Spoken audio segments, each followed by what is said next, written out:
Las instituciones del entramado gubernamental en Jalisco han conseguido en los recientes 6 años que nuestra entidad sea conocida por el incremento de las violaciones a los derechos humanos. ¿Cuál es la expresión más cotidiana, aunque poco denunciada por temor? El contacto de las policías de proximidad y las detenciones arbitrarias. Ese momento en que te detiene una patrulla o un policía y sin apego a protocolos, inicia uno de los peores pasajes que marcan una vida. En este episodio de Para Tomarlo en Cuenta vamos a hacer un recuento y escuchar en voz de las víctimas todo lo que han vivido y se sigue cometiendo. De acuerdo a la declaración de los hermanos de Giovanni López, el día de los hechos, 3 de mayo de 2020, regresaban por la noche de la plaza principal a su domicilio cuando fueron interceptados por una patrulla de la policía de ese lugar. Su personal le llamó la atención a Giovanni López por no traer cubrebocas y cuando éste se negó a colocarlo en su rostro, los uniformados lo sometieron y lo detuvieron. Al día siguiente fue encontrado sin vida en los cepagos de la corporación y la autopsia reveló que murió por sofocación. Lo primero que me dijeron fue: tenemos que hablar contigo. O sea, se bajaron 2 tipos de la camioneta y uno de ellos fue el que me dijo esas palabras. Al ver eso yo sabía que no iban a hablar, que no querían hablar, ¿sí? Entre golpes y entre forcejeos me decían que yo les había robado algo, una herramienta o no sé, creo que dinero y herramienta o las dos. Pero yo les decía, pues yo no soy, me están confundiendo. No pasa nada, ahorita regreso de llamadas, ahorita. Muchas gracias, nada más organizamos, ¿sabes? Bien, venimos por una petición familiar para venir por una desde la prima que está metida en la línea, que ella fue la que pidió el apoyo. Sí, te la chica aquí.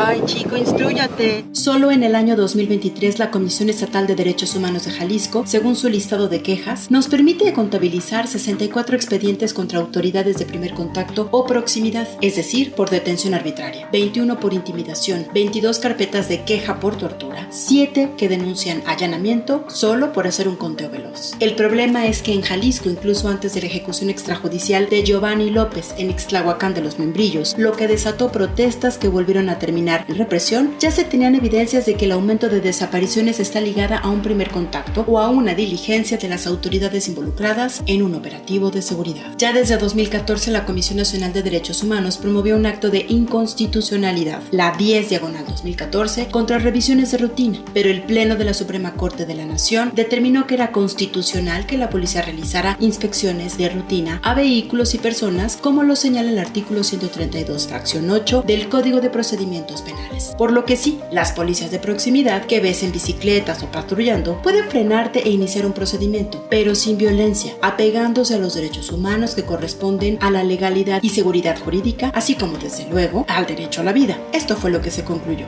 En consecuencia, el Tribunal Pleno concluyó que si el policía recibe una denuncia y se encuentra en la investigación de un delito, puede inspeccionar a la persona o el vehículo. Asimismo, se señaló que la policía solo podrá hacer actos de inspección cuando existe una carpeta de investigación criminal y haya una sospecha razonable. Jorge Luis es un caso no resuelto que se dio en el marco de los operativos de terror y represión por parte de las policías municipales, del Estado y policías ministeriales en el llamado Halconazo Tapatío, que duró más allá del 4, 5 y 6 de junio en el año 2020. Un reportaje publicado en Perimetral Press así lo confirmó. Se bajaron estos 2 tipos y la camioneta se siguió. Y fue cuando se me acercaron y me quisieron derribar. Y pues la gente obviamente se pone del lado de los buenos. Y yo escuchaba esos comentarios hasta que mátenlo, que no sé qué. Es cuando pues te entra mucho coraje de decir, no, esperen, sí, como que lo gritaban para que supieran que habían atrapado a un ladrón. O sea, como que los héroes eran ellos. Y en ese momento, te digo, enseguida llegaron las motocicletas. Ya después llegó la patrulla, pero las 4 motocicletas llegaron rapidísimo. O sea, por eso fue cuando entendí que eso ya había estado apalabrado, por lo menos era policía estatal.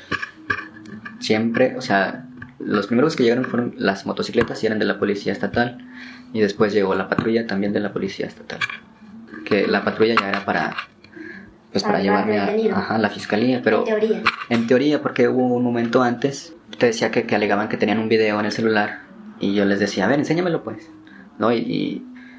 Se lo enseñaron a un policía y yo le dije, enséñame el video. No te lo voy a enseñar. Me contestó, no te lo voy a enseñar, eres tú.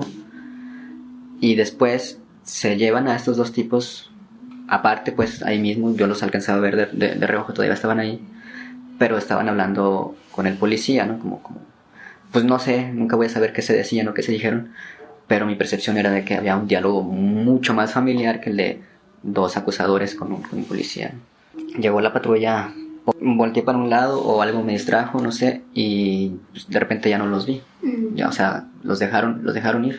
O sea, sinceramente pues me encomendé a alguna fuerza, sin que nadie avisara a la policía nada.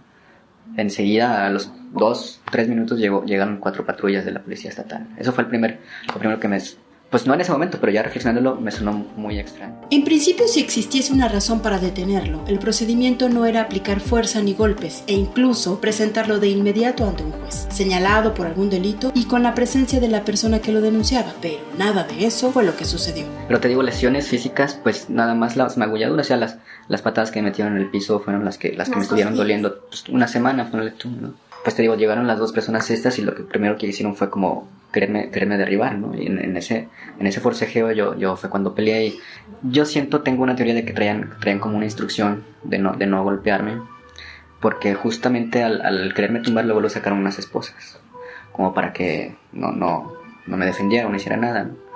Pero como no me las pudieron poner, las esposas terminaron rompiéndose y entonces este tipo que me pegó, pues fue cuando sangré de la nariz.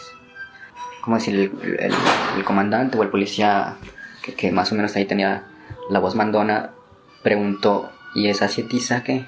Que el 7 en las claves de los policías son golpes o son... Y entonces cuando llega este comandante o este policía y me ve sangrado, y bueno, la camisa me la habían rompido, ya estaba sin camisa, sangrado, con el esposado, y pues sí, no era un golpe tan fuerte, fue en la nariz, no era un golpe tan fuerte, pero se veía aparatoso porque sangré la camisa, sangré el pantalón, o sea, y cuando llega y me pregunta, o les pregunta a los otros policías, ¿y esa sietiza por qué? O sea, como que traían la instrucción de no golpearme nomás, y como que fue ahí cuando se pues, reculó y dijo, yo no voy a levantarlo, en claves todo pues, pero más o menos yo así lo entendí, pues yo no, y fue cuando me dijeron, pues ya lárgate de aquí, si no te van a matar, y pues fue cuando me soltaron. Una es la lista de quejas que se formalizan en la Comisión Estatal de Derechos Humanos, que pudiera representar un paso progresivo a terminar con actos de injusticia, pero ¿cuántas veces más se cometen estas detenciones arbitrarias sin que de por medio quede una denuncia? Eso viene en el momento número 2.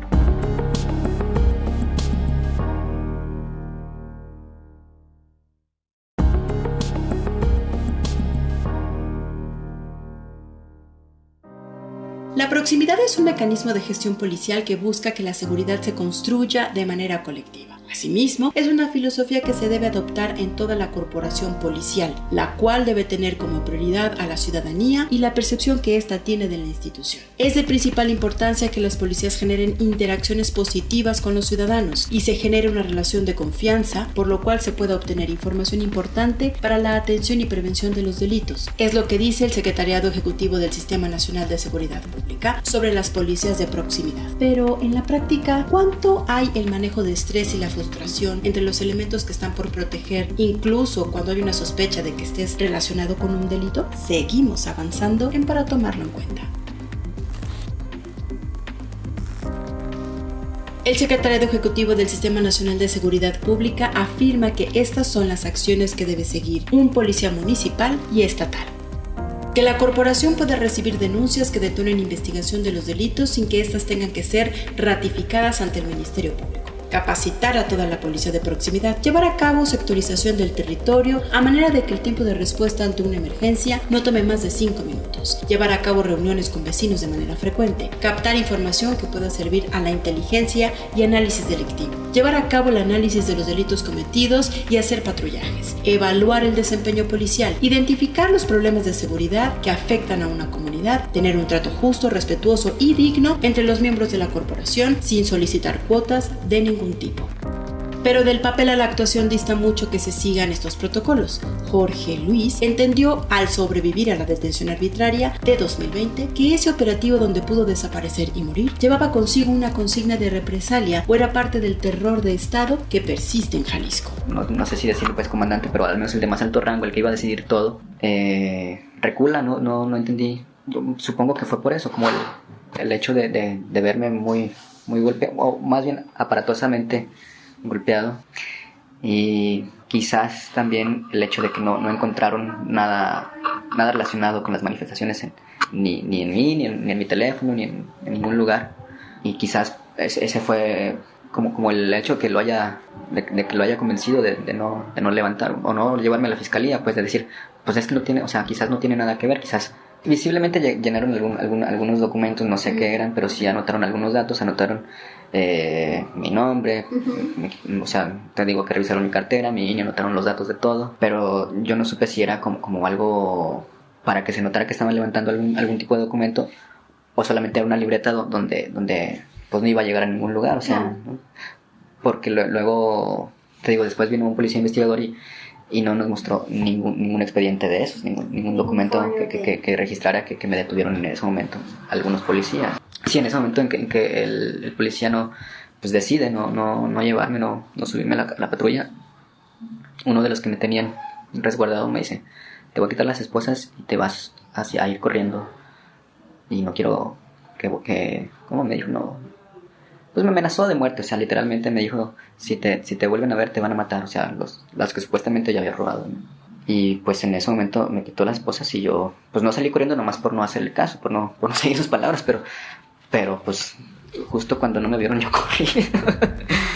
Una indagatoria que hice vía recurso de transparencia resultó en vano. Ni la Policía de Guadalajara ni la del Estado o la Fiscalía, que participaron en la detención arbitraria y probable desaparición forzada de Jorge Luis, no reconocen que estuvieron en ese operativo, en esa calle, ese día y esa hora, donde Jorge Luis vivió los minutos de terror que han marcado el resto de su vida. Muy indignado, no solo por mí, sino porque yo de alguna manera lo puedo decir como más tranquilo ahora, la libré, ¿no?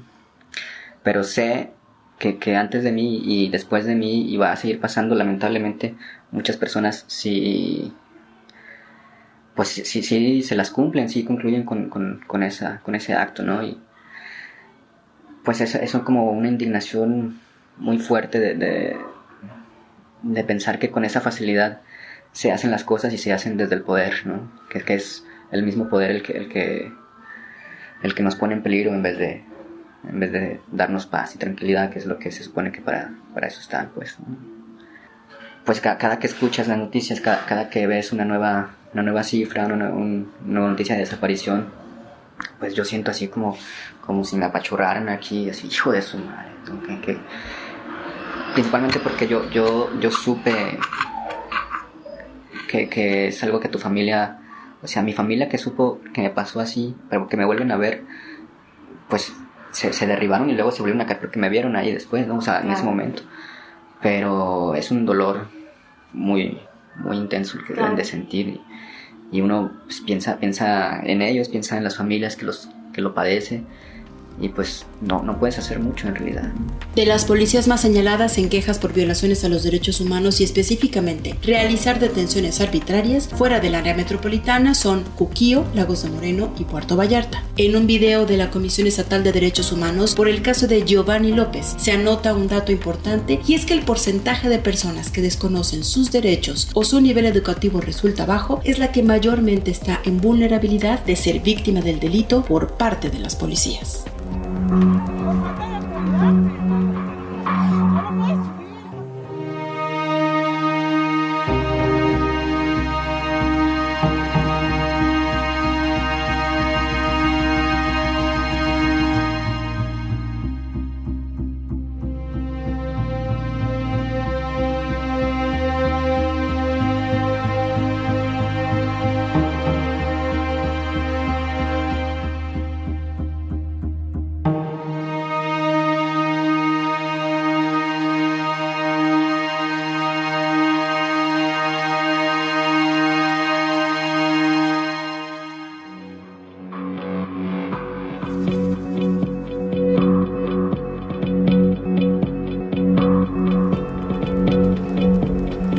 ¿Y tú sabes qué hacer cuando presencias una detención arbitraria, revisión de rutina, privación ilegal de la libertad o actuación de la policía en la vía pública? Quédate, seguimos con las conclusiones.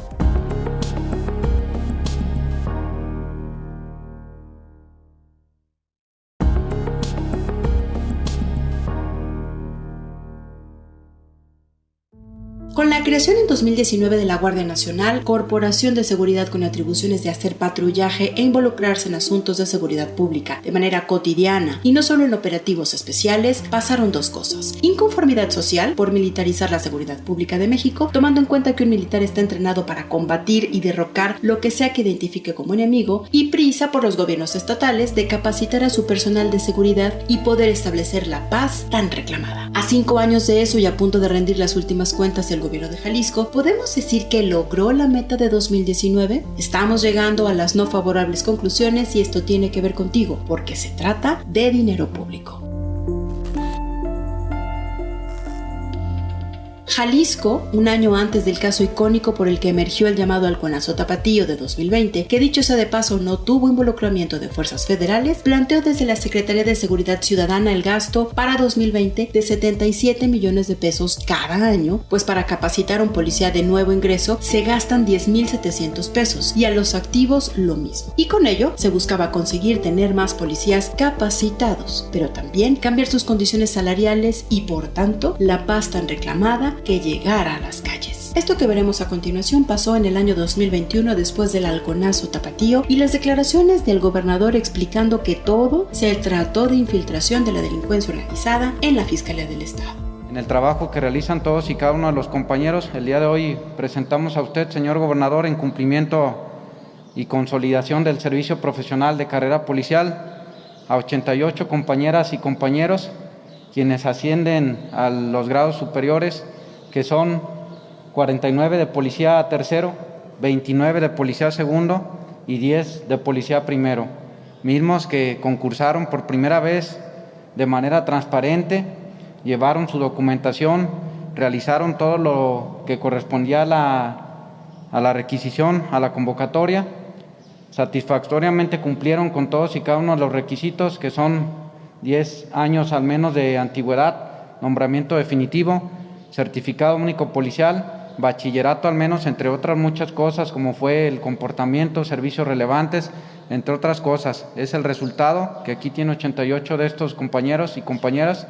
Cómo las cosas que se hacen a partir de cumplir la idea de lo correcto, de hacer lo justo, de hacer lo que se debe de hacer, adquieren el carácter de extraordinario. Porque lo que hoy estamos haciendo no debería de ser extraordinario. Lo es porque estamos corrigiendo un problema de décadas. Estamos corrigiendo un vicio de la manera como operaba el sistema de seguridad pública en Jalisco, que había lastimado los intereses de nuestra corporación.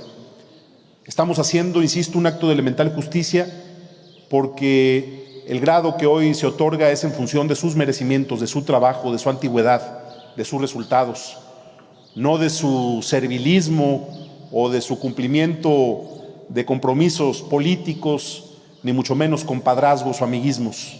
Lo que en Jalisco se tiene que reconocer es el esfuerzo que realizan ustedes cotidianamente y es justo lo que todo este nuevo diseño institucional del servicio profesional de carrera busca, hacer justicia. Y eso que suena tan sencillo, pues es realmente extraordinario. Cambiar eso cuesta mucho, como cuesta mucho cambiar la realidad en materia de seguridad en nuestro estado. 3 años después de la capacitación, ampliación en volumen de elementos y mejoras salariales. ¿Cómo te llamas? Fernando Ortega. ¿Y tú ya has estado ahí? Sí, ya. Fernando, ¿tú ya has estado ahí? No, yo no quiero estar ahí. Nunca he estado ahí. ¿Y cuál es el nombre Amiga, de tu norma familia? oficial 028, Sí. tenemos la firma de un doctor. A ver, tenemos la firma del enséñamela, juzgado. enséñamela. Usted no es quien competente. Yo soy ciudadana, ¿quién? Ok, Enséñamelo. pero nosotros somos servidores públicos. No importa. Ustedes servidores públicos. ¿Y dónde está el documento? ¿Dónde Yo está el traigo, pero ve la situación.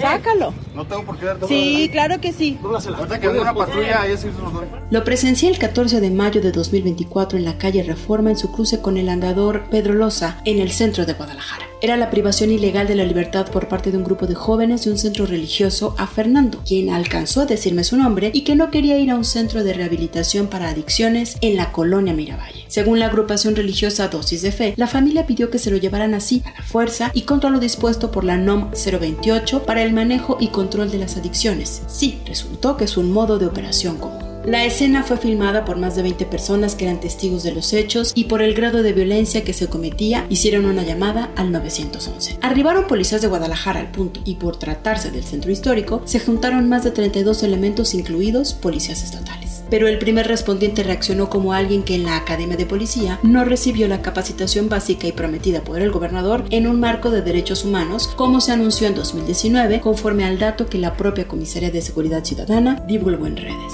Dicen uno, porque esa persona fue violenta porque yo quise preguntar. Y es mi derecho preguntar. Y como ya llegó la autoridad, me voy a fijar ahora con mayor razón. Señorita, necesitamos que se retire, por favor. No me voy a retirar. Mire, estoy documentando la actuación de la policía. ¿Puedo estar documentando mi apariencia? ¿No se puede estar documentando? Claro que sí, amigo. Si no está usted entrenado y estudiado. Sí, claro. Y también se gana una recomendación.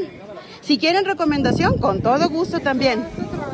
Exacto, chico, haz tu trabajo. Un mando policial de mayor experiencia trató de disculpar la actuación del policía más joven y argumentó que por precaución había que alejarse del operativo donde sacaban del auto esposado a Fernando, quien no quería ir a un centro de rehabilitación. Transcurrido el tiempo y para tratar de entender los hechos, a Fernando, que era la víctima, lo subieron a una patrulla aún con las esposas puestas. Los policías hablaron con quien hacía la privación ilegal de Fernando, les revisaron papeles y mochilas, pero tómalo en cuenta, no los detuvieron pese a haber sido vistos en flagrancia. ¿Qué recomienda la Suprema Corte, por cierto? Reglas de actuación para los operadores de tareas de seguridad pública durante una detención. Cuando un efectivo aprecie la comisión de un delito, está obligado a intervenir. El efectivo puede ingresar a un domicilio solo para atender una petición de auxilio que le fue hecha por uno de sus habitantes. El efectivo puede ingresar a un domicilio cuando dentro de él se esté cometiendo un delito en flagrancia o cuando el delito flagrante ha sucedido en la vía pública y el delincuente es perseguido hasta el interior del domicilio particular. La corte más cerca de ti.